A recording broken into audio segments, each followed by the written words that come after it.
नमस्कार miles ahead academy channel को आपण मानक स्वागत करुछि। आज आम पढ़ा 9th क्लास जीव विज्ञान द्वितीय अध्याय पार्ट 1 जीवकोश और यार संगठन। जदि यार पूर्व चैप्टर को देखि नाहंती ताहले प्रथमे पूर्व चैप्टर को देखंतु और परे एही चैप्टर को देखंतु और चैनल को जदि सब्सक्राइब करि नाहंती ताहले सब्सक्राइब करि नियंतु और नुआ वीडियो रो नोटिफिकेशन पई बेल आइकन मध्य प्रेस करंतु। तेबे देरी न करी आसंतु वीडियोटी को आरंभ करिबा। आमे एही चैप्टर रे तीनोटी भागरे पढ़िबा। प्रथम भागरे आमे सेल बा जीवकोश जोड़ा तार डेफिनेशन पढ़िबा। सेकेंड पार्ट रे आमे पढ़िबा सेल को किए डिस्कवर करिथिले एवं थर्ड पार्ट रे आमे सेल रो विभिन्न पार्ट्स विषय रे पढ़िबा। ठीक अछि, तेबे आसंतु आरंभ करिबा। चैप्टर टी रो ना हेउची जीवकोश ओ एहार संगठन। जीवकोश जहाँ को इंग्राजी रे आमे कहिताउ सेल और संगठन माने एहार ऑर्गेनाइजेशन। किपरि सेल किपरि तैयारी होईची, एहा किपरि काम करे ता विषय रे आमे जानिबा। जीवकोशर आकार, संगठन और कार्यकारिता संबंध रे आलोचना कला बेले आम मनरे स्वतः प्रश्न उठे जीवकोश गुड़िक देखा किपरि, माने ये कौन कह जाउची हमर सेल टी देखा किपरि। सेटा हमें सेल रो जेतले विभिन्न पार्ट्स विषय रे जानिबा सेबे आमे जानि परिबा सेल टा किपरि गठन होई थाए, सेल टा किपरि देखिबाकू सेथिरे कौन कौन थाए। एहार रहस्य जानिबा पई प्रथमे 1665 मसीह रे रॉबर्ट हुक नामक जड़े वैज्ञानिक एक कॉर्क रो पतला खंड को नहीं निज तियारी एक सरल अणुवीक्षण साहाय्य अनुध्यान करथिले। सेथिरे से गोटे महु फेणारे थिबा छोट छोट कोठरी सदृश अनेक कोठरी थिबा लक्ष्य करथिले और सेही कोठरी गुडी को से कोश बोली नामित करथिले। देखो तेबे ताले सेल आमर किए डिस्कवर करथिले, सेल डिस्कवर करथिले रॉबर्ट हुक नामक जड़े साइंटिस्ट। केबे करथिले 1665 मसीह रे। से किपरि करथिले तांका पाखरे गोटे माइक्रोस्कोप बा अणुवीक्षण थिला। तो से कौन कले गोटे कर्क नेले। कर्क माने कौन आमर जो काठ थाए, काठर जो छाल थाए, वुडन पार्ट देखो ऊपर जो छाल थाए ताकू कहा जाए कर्क। तो सेमती से गोटे एमती वुडन गोटे छाल को नेले, ताकू माइक्रोस्कोप तले देखिले रखिकी। से जतले माइक्रोस्कोप तले रखिकी देखिले तांको किपरि देखागला, ए छालटी एपरि देखागला। माने महु फेणा तमे देखिथिबो, महु फेणा रे जेमती विभिन्न कंपार्टमेंट्स थाए, माने छोट छोट एमती घर टाइप रो थाए। महु फेणा रे देखिबो विभिन्न एमती कंपार्टमेंट को नहीं महु फेणा तैयारी होता है। तो सी जतले से जो छाल बा कर्क टी को नहीं तांको अणुवीक्षण बा माइक्रोस्कोप तले देखिले तांको महु फेणा रे थिबा छोट छोट कोठरी सदृश तांको देखागला। तेबे से जो कर्क रे एमती छोट छोट कोठरी बा रूम परिका कंपार्टमेंट परिका जिनिस थिला, से तार ना देले कोश। कोश बा सेल। सेल गोटे लैट्रिन वर्ड रू आछि जहार ना माने होची तुमर रूम। जेहेतु तांको से जो माइक्रोस्कोप अंडर रे से कर्क टी रो जो माने कर्क टी किपरि देखा जाइथिला, महुमाछी रो फेणा रे जो थिबा रूम छोट छोट कोठरी सदृश देखाइथिला, तेणु करी से तार ना देइथिले सेल। तेबे एही परी सेल रो डिस्कवर होइतिला। आ सेल रो जदि आमे आकार बा सेल गुड़िक देखा किपरि ताहले एठु आमे बुझी पारले किपरि से गुड़िक महु फेणारे जेपरि तुमर कोठरी सदृश थाए सेहीपरि सेल गुड़िक मध्य देखिबाको। तुमे गोटे पियाजर एक पतला आवरण बाहर करी अणुवीक्षण साहाय्य अनुध्यान कर। सेथिरे प्राय एक प्रकार और एक आकृतिर अनेक कोठरी देखिबाको मिलिबो, जहा द्वारा पूरा पियाजटी गठित। पियाजर पतला आवरण रे थिबा सेही एक प्रकार और आकृतिर कोठरी गुडी को कोश कुहा जाए। माने ये कौन कहगला जेपरी रोबर्ट कुक देखिथिले कौन देखिथिले से तांको अणुवीक्षण बा माइक्रोस्कोप साहाय्य गोटे काठर छाल बा कर्क को देखिथिले सेपरी तुमको कौन कह जाउची तुमे मध्य गोटे माइक्रोस्कोप रे गोटे पियाजर गोटे लेयर को नियो पियाजर गोटे लेयर को नियो से लेयर को नेकी तुमे माइक्रोस्कोप तले रखिकी देख तो रखिकी देखले सेठी कौन देखा जीव कह जाउची सेथिरे देखिबो तुमर सबु एक प्रकार माने सबु गुड़िक सेम स्ट्रक्चर होइथिबो एवं सबु एक प्रकार देखा जाउथबो सेही परी पियाजर तुमर पूरा जो गोटे लेयर रे तुमको सेमिति देखा जीवो माने एटा थर तमे गोटे पियाजर गोटे लेयर नैच से पियाजर देखिबो एमती कोठरी सदृश तुमको देखा जीवो तो से कोठरी गुड़िक कौन तुमर सेल तेबे एटी तमे आ गोटे कथा कौन शिखिल सेल गुड़िक किपरि होता है महु फेणार कोठरी से सदृश बा कोठरी सदृश एवं आ गोटे कथा कौन शिखिल यह सबु सेल गुड़िक एक प्रकार होता है माने तार आकृति समान होता है आकृति देखा से माने समान होता से माने एक प्रकार और आकृतिर होता है ठीक अच्छे तेबे प्रथमे तो रोबर्ट हुक 1665 मसीह सेल डिस्कवर कले तापरे परे आउ कौन डिस्कवरीज होती आमे देखि नबा परवर्ती समय रे 1831 मसीह रॉबर्ट ब्राउन को द्वारा न्यस्टी न्यूक्लियस माने जोटा कि सेल रो गोटे पार्ट आमे परे पढ़िबा तेबे न्यूक्लियस को किए आविष्कार करथिले तुमरो रॉबर्ट ब्राउन 1831 मसीह से परे पुरकिनजी कौन करथिले प्रोटोप्लास्ट बा आदि जीवक से केबे करथिले 1839 मसीह ए सब को आधार करी 1839 मसीह सिल्डन और स्वान से कौन आनिथिले कोष सिद्धांत बा जहा को कहा जाए सेल थियोरी तापर 1855 विर्चो से कौन कहिथिले कोष विभाजन क्षम और नूतन कोषर सृष्टि सर्वदा एक पूर्व कोषरु संभव होता है माने सेल विषय में केते कथा जानले देख प्रथम कथा जानले सेल होची कोठरी सदृश द्वितीय कथा जानले सेल होची एक प्रकार होता है आकृति समान होता है तृतीय कथा जानले कोष होची विभाजन क्षम माने गोटे कोषरु भांगिकी दीटा कोष हुए तापरे से दीटा कोष भांगिकी तुमर पुणी चारटा कोष हुए ठीक अच्छे यहीपरी तुमर कोष गुड़िक विभाजन क्षम एवं नूतन कोषर सृष्टि सबु बेले गोटे पूर्व कोषरु ही संभव होता है ठीक अच्छे तो सेल विषय रे आमे तीनोटी कथा जानिले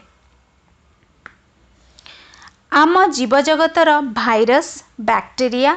आदिजीव शैवाल आदि अनेक प्रकार अणुजीव एवं उद्भिद और प्राणी देखा जाती ठीक अच्छे माने आमर जीव जगत कौन कौन देखा जाती उद्भिद देखा जाती प्राणी देखा जाती ता सहित आउरी आमको निज आखिरे जो गुड़िक देखा जाऊना से गुड़िक होचंदी वायरस बैक्टेरिया आदिजीव शैवाल एगुड़िक मध्य आम जीव जगत रे एक्जिस्ट करुचंती एमानंको मध्यरु बैक्टेरिया नीलहरित शैवाल और आदि प्राणी इत्यादि अणुजीव मानकर शरीर गोटे कोषरे गठित होता है माने आमर जो लिविंग ऑर्गेनिजम्स बा जेतक जीवंत तुमर उद्भिद प्राणी अछंती सेमाने होचंती दुई प्रकारर एककोशी प्राणी और बहुकोशी प्राणी तेबे एककोशी बा गोटे ही कोष पूरा गोटे सेल रे तांको शरीर गठन होता है सेमाने किए सेमाने होचंदी बैक्टेरिया नीलहरित शैवाल आदि प्राणी एवं बहुत अणुजीवी मध्य अछंती किंतु तुमर बहुकोशी प्राणी माने किए सेमाने होचंदी उद्भिद और प्राणी से प्राणी भितर आमे ह्यूमन बीइंग्स मध्य जाउचे ह्यूमन बीइंग्स माने आमे मनीष एक कोष विशिष्ट जीव मानंकु एककोशी जीव और बहुकोशी विशिष्ट जीव मानंकु बहुकोशी जीव बोली कहा जाए माने जहार गोटे सेल अच्छे ताकू कहा जाउची यूनिसेलुलर ऑर्गेनिजम एवं जहार बहुत गुड़ाए सेल अच्छे ताकू कहा जाउची मल्टी सेलुलर ऑर्गेनिजम एमिबा भली एककोशी जीव मानंकर समस्त जीवन प्रक्रिया यथा परिपाक श्वासक्रिया रेचन वृद्धि प्रजनन आदि केवल गोटे कोष माध्यम समाहित होता है माने देख ये गोटे तुम्हें आग जदि तुम्हें सेल रो डेफिनेशन जानिबो सेटा होची कुआ जे फंडामेंटल यूनिट ऑफ लाइफ बा बेसिक यूनिट ऑफ लाइफ। ठीक अच्छे माने तुमर से जो सेल कौन करे जेपरी तुमर गोटे बहुकोशी प्राणी रे कौन हुए तुमर अलग अलग सेल अलग अलग काम करती माने तुमर सेल होची fundamental unit of life. Fundamental माने कौन देख तमें मु एग्जांपल दोची धर तुमको गोटे पिज्जा तैयारी करिया को कहला किंतु मु तुमको पिज्जा बेस देबीनी खाली टॉपिंग्स देबी माने से पियाज देबी किछि सॉस देबी ताहले तमें पिज्जा बनई पारिबो कि कहीं जिते पियाज बेस माने से जो तलटा जदि तलटा नथिबो ताहले तमें पिज्जा बनइबो केमिति तेणु करी से जो बेसटा होची फंडामेंटल पिज्जार सही परी तुमर सेलटा होची मनीष शरीरर गोटे फंडामेंटल यूनिट। यूनिट माने माने गोटी अंश जेमिति यूनिट माने देख तुम जमी पर्ल माली गोटे है मोती माली तो तुम गोटे गोटे यूनिट को माने गोटे गोटे माने से जो मोती को लेकिन मोती मालीटी तैयारी होची से गोटे गोटे मोती माली होची ता से निज भितर ही संपूर्ण गोटे माली आमे कहि परिबनी कि सेटा असंपूर्ण गोटे मालीर तार स्ट्रक्चर अच्छी तार शेप अच्छी किंतु आमे गोटे गोटे माली को गुंथि के आमे गोटे सॉरी मोती को गुंथि के आमे माली करूचे तो यूनिट होची हमर कोनोसी गोटे बड़ पार्ट रो छोट अंश जेमती गोटे मोती होची पूरा नेकलेस रो छोट अंश सेही परी तुमर सेल होची जेमती मनीष शरीर गोटे मनीष शरीर रो सबुठ छोट अंश होची तुमर सेल। ठीक अच्छे फंडामेंटल यूनिट ऑफ लाइफ माने जीवन रो सबुठु जो माने जहाँ को लेकिन जीवन तैयारी हुए तेबे तुमर जो माने एक कोशी प्राणी गोटे ही सेल जହାର तो से सेल कौन करिबो तुमर जेतक सबु शरीर प्रक्रिया हुए जेपरी तुमर डाइजेशन हबो कि तुमर रेस्पिरेशन हबो कि एक्सक्रिएशन हबो कि ग्रोथ हबो कि रिप्रोडक्शन हबो सबु कहा द्वारा हबो से गोटे ही सेल द्वारा हबो। ठीक अच्छे गोटे सेल लाइफ प्रोसेस समस्त लाइफ प्रोसेस से क्यारी करिबो से पळे बहुकोशी प्राणी रे कौन हबो बहुकोशी जीव मानकर जीवन प्रक्रिया सेमानक शरीर रे थिबा एकाधिक स्वतंत्र धरणर कोषरे तैयारी भिन्न भिन्न टिश्यू और अंग प्रत्यंग द्वारा समाहित होता है। एही कोष मानकर गठन और कार्य संबंध रे तुमे माने अष्टम श्रेणी रे सम्यक ज्ञान पाइथिल वर्तमान सही विषय अधिक आलोचना करिबा। कौन कहुच्छी तुमर बहुकोशी बा मल्टी सेल्युलर ऑर्गेनिज्म रे कौन कहुच्छी शरीर जो विभिन्न प्रक्रिया अच्छी ताको किए करुचे तुमर विभिन्न टिश्यू करचंदी नले विभिन्न अंग प्रत्यंग तेबे टिश्यू किपरि तैयारी होइते विभिन्न सेल जोड़ी होई टिश्यू तैयारी होइते एवं विभिन्न टिश्यू जोड़ी होई तुमर अंग प्रत्यंग। ठीक अछि माने अ नंबर ऑफ सेल मिसी होता है टिश्यू और नंबर ऑफ टिश्यू मिसिकी होता है गोटे अंग प्रत्यंग बा गोटे ऑर्गन। ठीक अच्छे तेबे ए ऑर्गन गुड़िक तुमर माने मनीष शरीर बा अलग जेतक प्राणी और उद्भिद मल्टी सेल्युलर ऑर्गेनिज्म अच्छंती बहुकोशी प्राणी तांकर विभिन्न जीवन प्रक्रिया करिथांती तो सेही विषय एबे आमे टिके डिटेल रे पढ़िबा। जीवर मौलिक एकक होची कोष मु जोटा तुमको डेफिनेशन बुझेली तुम कोषर जदि डेफिनेशन बा संज्ञा कुहब सेटा होची जीवर मौलिक एकक मौलिक इंग्लिश होची फंडामेंटल एकक हैला यूनिट जीव होची लाइफ माने fundamental unit of life is cell.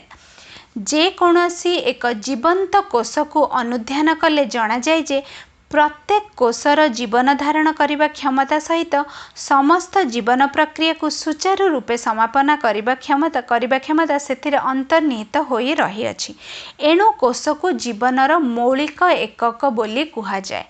उभय क्षेत्र रे उद्देश्य सामान हेले मध्य एककोशी और बहुकोशी जीवकोश रे घटुवा जीवन प्रक्रिया गुड़िक मध्य केतक समानता और पार्थक्य देखा जाय थाए। एटी कौन कहगला तुमर जीवनर मौलिक एकक होची सेल जे कोनोसी एक जीवंत कोष को अनुध्यान कले जना जाए जे प्रत्येक कोषर जीवन धारण करने क्षमता सहित समस्त जीवन प्रक्रिया को सुचारू रूपे समापन कर क्षमता रही। माने कौन कौचे आम शिखुचे आम जब गोटे सेल को देखा से गोटे एककोशी सेल हो पारे कि गोटे बहुकोशी सेल देखा से कौन थी आम गोटे कोष को जो अनुध्यान करवा देखा गोटे कोषरे माने जीवन धारणर क्षमता रही सहित जीवन जेतक प्रक्रिया होपर डाइजेशन रेस्पिरेशन सबू गोटे कोषरे ही समाप्त होची। तेणुकरी माने गोटे ही कोष तार निज भितर से कंप्लीट होता है। तेणुकरी जीवनर मौलिक एकक होची कोष। एहीपरि विभिन्न कोष विभिन्न नुहे तो बहुत गुड़ाए कोष जपरि मिलियन कोष हो पारे बिलियन नंबर कोष को लेकिन आमर गोटे शरीर गठन होता है। गोटे उद्भिद शरीर हो पारे किंबा गोटे प्राणी शरीर मध्य हो पारे। तुमर बहुकोशी जीवन कौन होची से जो जीवन प्रक्रिया जो लाइफ प्रोसेसेस जेपरि डाइजेशन रेस्पिरेशन रिप्रोडक्शन ग्रोथ एगुड़िक किपरि संपादन होची बा समाप्त होची तुमर विभिन्न कार्य विभाजन द्वारा जहाँ को कहा जाउची डिविजन ऑफ लेबर। सेथिरे कौन होची तुमर निर्दिष्ट कार्य दक्षता पाई कोषगुड़िकर आकार और कार्यशैली रे परिवर्तन देखा जाए। माने तुमर विभिन्न प्रक्रिया करने पे अलग अलग सेल रही जेपरि डाइजेशन पे अलग सेल रही रेस्पिरेशन पे अलग सेल रही तुमर ग्रोथ पे अलग सेल रही रिप्रोडक्शन पे अलग सेल रही एवं सही अनुसार से सेल गुड़िक आकार मध्य अलग एवं तंकर कार्यशैली मध्य अलग। उदाहरण स्वरूप मांसपेशी कोष माने आम जोड़ा मसल सेल आ गोटे रोचे नर्व सेल स्नायु कोष ताको जदि आम अनुध्यान करवा से कौन जानी पारिबा आम नर्व सेल को जदि देखिबा स्नायु कोष को देखिबा स्नायु कोष दुईटी यथाक्रमे चल प्रचल हेबा और स्नायुविक आवेग संचरण करने पई नियोजित होइथिबारु सेगुड़िकर आकार और कार्यधारा रे पार्थक्य देखा जाए। माने तुमर मसल सेल रे होची तुमर सेटा कौन पे हेल्प करे तुमर चल प्रचार पे हेल्प करे आउ नर्व सेलटा हेल्प करे तुमर स्नायुविक आवेग पाई। ठीक अच्छे गोटे मिनिट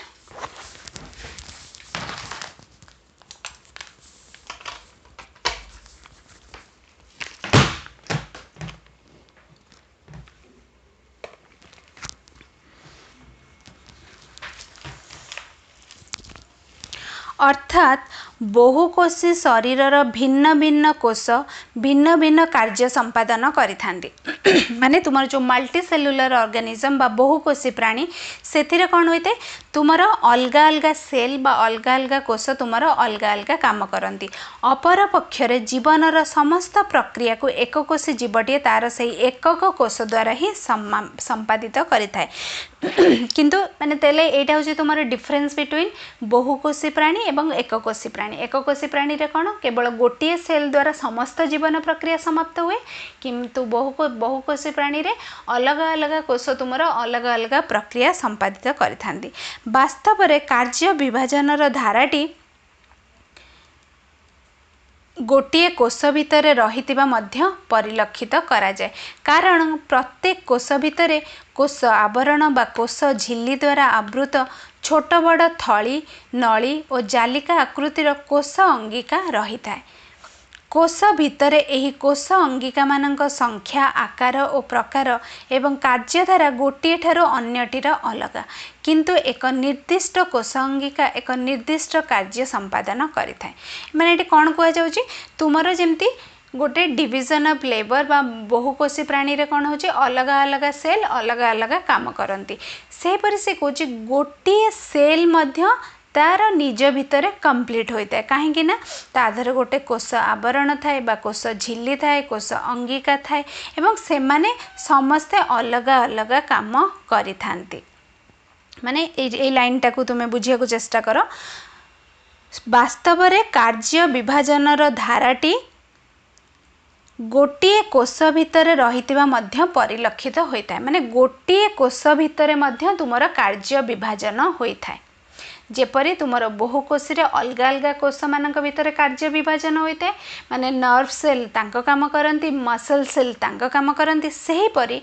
गोटे सेल भितर मध्य हमर कार्य विभाजन होता है जेपरिक तुमर कोष आवरण काम गोटे थलीर काम नलीर काम जालिकार समस्त अलग अलग काम रही है तार गोटे एग्जाम्पल रही जेपरिक हरित लवक द्वारा खाद्य प्रस्तुतिकरण होता है राइबोसोम द्वारा तुमर पुष्टिसार संश्लेषण होता है माने ये जो क्लोरोप्लास्ट तुम सेल रो थाए तापर राइबोसोम मध्य सेल रो गोटे पार्ट तबे राइबोसोम द्वारा तर कौन होता है तुमर पुष्टिसार जोटा प्रोटीन रो संश्लेषण होता है तेबे गोटे सेल भितर सेल रो जो विभिन्न पार्ट रही से माने मध्य अलग अलग काम करिथांती एही समस्त अंगीकार समाहार रे गठित मौलिक एककटी कोष नाम रे गठित माने तुमर ए जो विभिन्न पार्ट को लेकिन गोटे सेल तैयारी होता है एणु कोष ही जीवनर मूल आधार और जीवन समस्त प्रक्रियार मौलिक एकक ठीक अच्छे।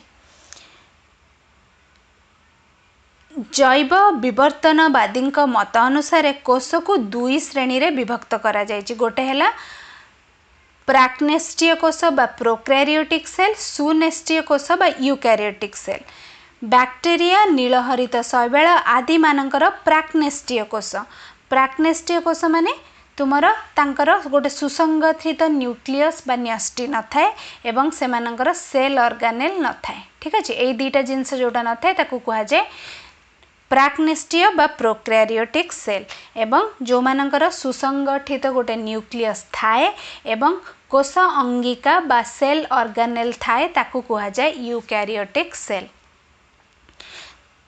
तुमर प्राक्नेस्टीय रे एग्जांपल कौन बैक्टेरिया नीलहरित शैवाल सही परी स्वनेस्टीय रे एग्जांपल कौन तुमर प्रोटोजोआ जोटा कि एककोशी प्राणी एवं कबक उद्भिद और प्राणी माने जो माने कि बहुकोशी प्राणी से माने हेले कहा अंडर स्वनेस्टीयटा होची एडवांस फॉर्म प्राक्नेस्टीयटा जो माने पुराना थिले एही दुई प्रकार कोषर आकार गठन और कार्य मध्य अनेक पार्थक्य देखा जाए।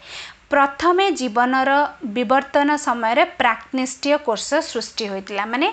जेतळे पृथ्वी रे जीव जगतर सृष्टि हैला लिविंग ऑर्गेनिज्म रो सृष्टि हैला प्रथमे ए प्राक्नेस्टीय मानकर सृष्टि होइतिला तापरे सुनेस्टीय माने धीरे धीरे से माने जेतळे इवोल्यूशन हैला धीरे धीरे सुनेस्टीय कोषर उत्पत्ति हैला जहा द्वारा तुमरो बहुकोशीय प्राणी तुमरो आसिले। जदि गोटे सुनेस्टीय कोष को अणुवीक्षण साहाय्य देखा जाए माने तुमरो जो यूकैरियोटिक सेल को जदि गोटे माइक्रोस्कोप अंडर देखा जाए ताले कौन देखा जिवो सेतिले तीनोटी मुख्य अंश रही गोटे हैला कोष झिल्ली आ गोटे हैला कोष जीवक आ गोटे हैला न्यष्टि ठीक अच्छे ये न्यष्टि तुमरो प्रोकैरियोटिक बा प्राक्नेस्टीय रे न थाए एवं कोष झिल्ली मध्य न थाए। तेबे ए जो चित्रटी को आमे पूरा आम चैप्टरटा सरिला परे तार जो विभिन्न पार्ट्स रही सेटा सरला परे आमे पढ़िबा। तेबे आजिर वीडियोटी एठी समाप्त होउची। वीडियोटी भल लागिथिले लाइक करंतु और आगो को एपरी वीडियो देखिया को मो चैनल माइल साइड एकेडमी को सब्सक्राइब करंतु। 9th क्लास छड़ा 10th क्लास रो मध्य समस्त तुमर सब्जेक्ट रो मु वीडियो करिची। 9th क्लास रो हिस्ट्री रो मध्य सीरीज आरंभ होई गलानी आपण माने देखंतु अन्य मानक सहित शेयर करंतु। Thank you so much.